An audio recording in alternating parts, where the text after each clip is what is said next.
Brandon Sklenar did show up. I'm learning how to do it. I'm going to call him Blandon because I watched this whole thing and he's just, dude, you need some new stories. You need to show a little bit more excitement. You are boring as heck on these carpets. But this woman from Hollywood Reporter asked about the reference from, just so you understand how hysterical female that this filing is. This has nothing to do with the lawsuit, has nothing to do with anything that Justin Baldoni has ever done. Rather, they decided to go back and find a TEDx talk. This is Angel. Blake Lively was once the very definition of Hollywood perfection. Graceful, charming, untouchable. She shot to fame on a hit teen drama, married one of the industry's most beloved actors, and built a pristine image that few dared to question. To the public, she was witty, compassionate, effortlessly stylish. A modern icon who could glide from red carpets to talk shows without missing a beat. But that glittering image has begun to crack. In recent months, a wave of leaks and allegations has thrown her reputation into chaos, leaving fans wondering if the woman they admired was just a carefully curated illusion. The spark that ignited this latest blaze of controversy came from an unexpected source, conservative commentator Candace Owens.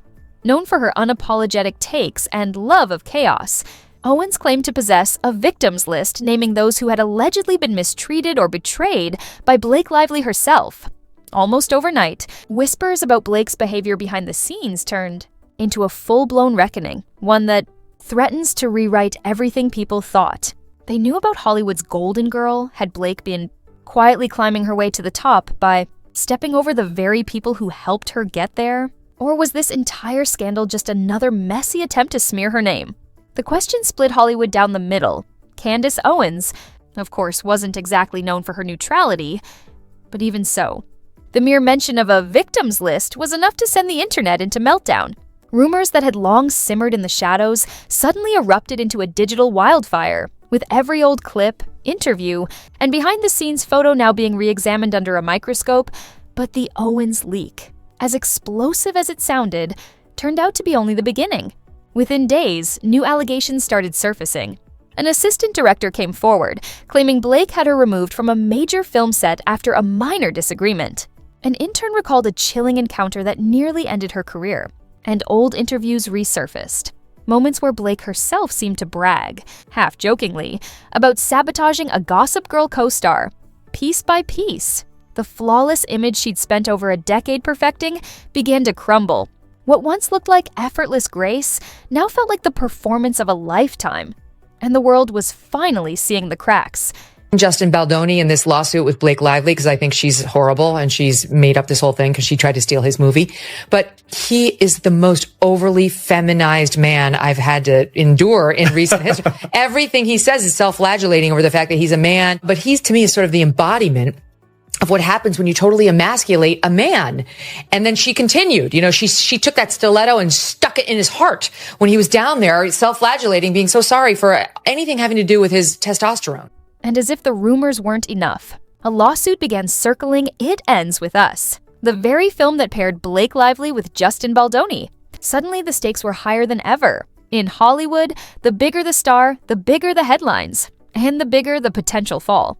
The tension reached a new peak when Liz Plank, a longtime collaborator of Baldoni's and co-host of the Man Enough podcast, abruptly resigned.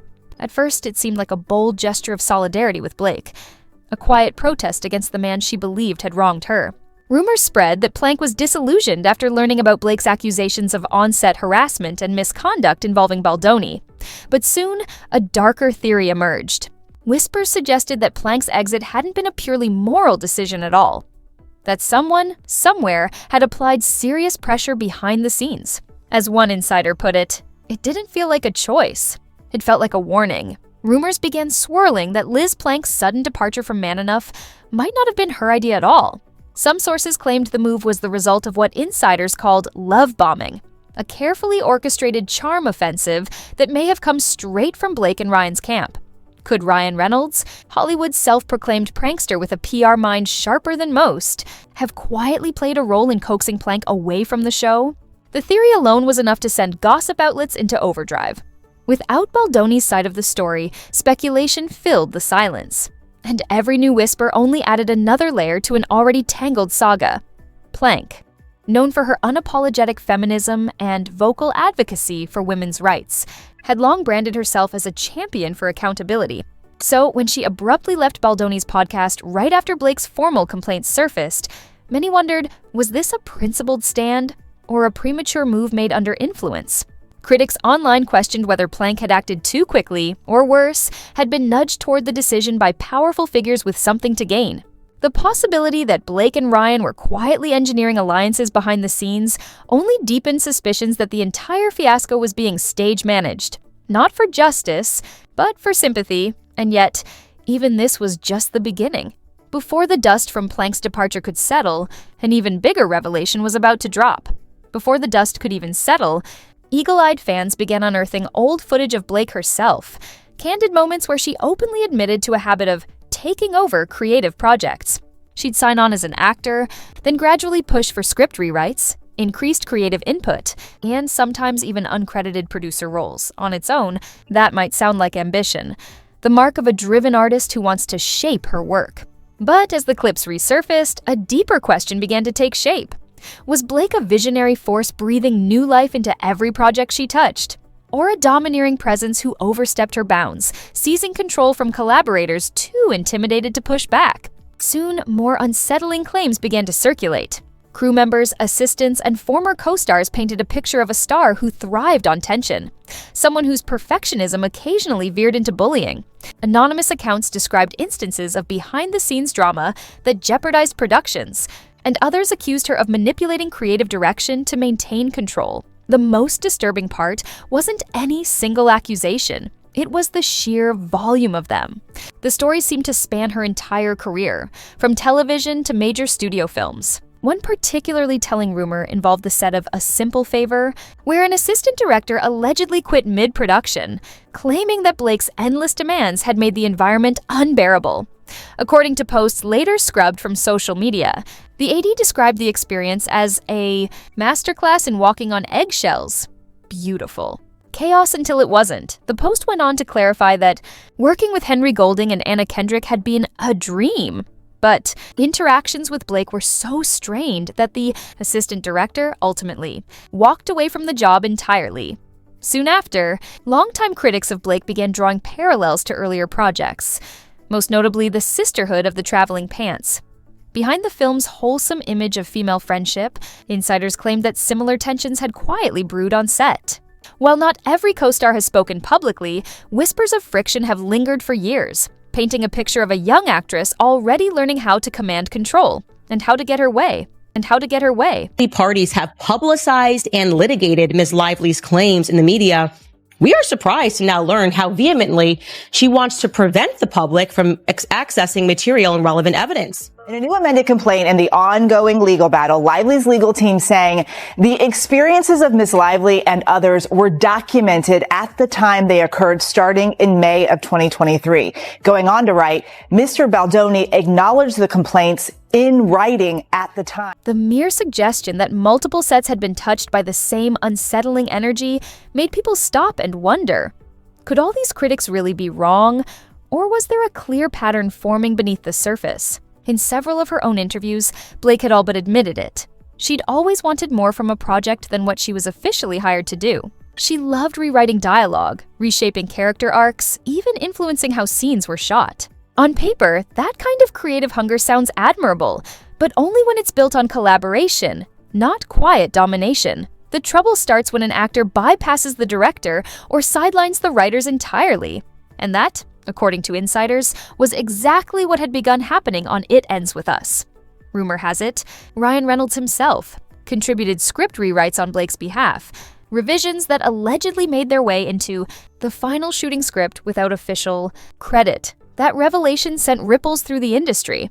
The Writers Guild of America reportedly began reviewing concerns about uncredited revisions, potentially opening a brand new can of legal worms. Suddenly, the Golden couple's reputation for being a creative dream team started to look more like a cautionary tale, one where charm and influence might have crossed the line into quiet control. Real, professional consequences were beginning to surface. But perhaps the most unsettling allegations weren't about contracts or credits, they were about power. Several accounts claimed that even in her early years, Blake had a pattern of treating those she deemed beneath her with quiet disdain. One story that particularly caught public attention came from a woman named Jamie, who said she was just 20 at the time, an intern assigned to help during Blake's press run for the Sisterhood of the Traveling Pants. Her job was simple: hand out water bottles, stay out of the way, and under no circumstances bother the talent. Jamie says she followed every rule. She never even spoke to Blake, just walked past her once. Yet, not long after, she was abruptly reprimanded. According to Jamie, higher-ups accused her of making Blake uncomfortable by acting too much like a fan. "I was terrified," Jamie recalled. "I was just doing what I was told. If I'd been fired right then, my career in entertainment would have been over before it started." The experience left her shaken, confused as to how someone she'd never even interacted with could have so much control over her. Professional fate. When the story resurfaced online, it ignited a new round of outrage. If Blake could allegedly have an intern nearly fired for simply existing near her, what else had she been capable of behind the scenes? And that's where the bigger question emerged. Was this an isolated overreaction from a young star under pressure, or the earliest glimpse of a long-running pattern of entitlement and quiet intimidation? Was it just a misunderstanding in the chaos of a fast-paced set, or a glimpse of something darker? A quiet mean streak that had always been there, hiding beneath the polished smile? Intro 4. They're talking about if Blake Lively's team is manipulating Wikipedia. It seems irrelevant in these times, right? We would think that the places to try and manipulate the media would be TikTok, YouTube, Instagram, but no, Wikipedia. Jamie's story didn't exist in a vacuum. It resonated with countless other accounts from people who claimed that Blake had a quiet talent for using her influence to sideline or outright punish anyone who rubbed her the wrong way. On its own, Jamie's experience might have been brushed off as an unfortunate misunderstanding. But when placed alongside a growing list of similar claims, it started to look like another piece in a far more troubling puzzle. One older revelation suddenly took on new significance. A 2009 Glamour magazine interview from Blake's Gossip Girl era. In it, she casually admitted that when she first learned Penn Badgley had been cast on the show, she was so unhappy about it that she turned the rest of the cast against him before filming even began. Blake herself confessed to painting Penn in a bad light, calling him not a good fit and influencing others to share her bias. Within a week, she realized he was actually kind and charming. But by then, the damage had already been done. Penn, for his part, never publicly disparaged her, and co-star Taylor Momsen later said she'd never had a single negative memory of him. That contradiction made Blake's confession even more striking. Had she sabotaged Penn simply because of personal bias? Or was it an early example of a deeper pattern, where influence and control became her preferred tools of power? As soon as that old Glamour quote resurfaced, fans began connecting it to the fresh wave of allegations. Could the behind-the-scenes drama on Gossip Girl have been an early warning sign, a glimpse into how Blake operated whenever she felt threatened or simply didn't like someone? After all, if she was willing to quietly sabotage Penn Badgley's reputation for no real reason, what might she have done in moments of genuine conflict? To some, the irony was striking. The same actress, long celebrated for her charm, poise, and eloquence, had openly admitted to playing psychological chess with a co-star. Her defenders were quick to offer context. Blake had been young, barely in her 20s, navigating fame, scrutiny, and a notoriously competitive industry. Maybe it wasn't malice, they argued, but insecurity. A lapse in judgment from a rising star under pressure. Still, the silence from her former Gossip Girl castmates spoke volumes. Neither Leighton Meester nor Penn Badgley has publicly commented on the matter, even as the resurfaced story began intersecting with the wider controversy involving Justin Baldoni and the It Ends With Us lawsuit. That hasn't stopped online detectives from reading between the lines. Every Instagram follow, unfollow, and subtle omission has been analyzed for hidden meaning. And as of now, one detail keeps fueling speculation. Neither Meester nor Badgley appears among Blake's current followers. Some interpreted the lack of follows as a subtle but deliberate snub. Of course, not everyone invests equally in social media, but when it comes to a celebrity under this much scrutiny, every click becomes evidence. Fans love to decode hidden meanings. Every unfollow, every untag, every silence, especially when the narrative already smells of betrayal. And just as the gossip frenzy hit full throttle, Blake's situation took an even sharper turn. A new legal twist emerged when crisis mitigation specialist Jed Wallace filed a defamation lawsuit against her, claiming she had wrongly implicated him in a smear campaign. According to Wallace, Blake mentioned his name in an official filing, accusing him of helping to orchestrate a wave of negative press against her. The accusation, he argued, was not only false but professionally damaging, an attempt to shift blame as her own PR crisis spiraled out of control. With that, the conversation around Blake Lively shifted yet again, from whispered rumors and resurfaced interviews to the cold, unflinching arena of the courtroom.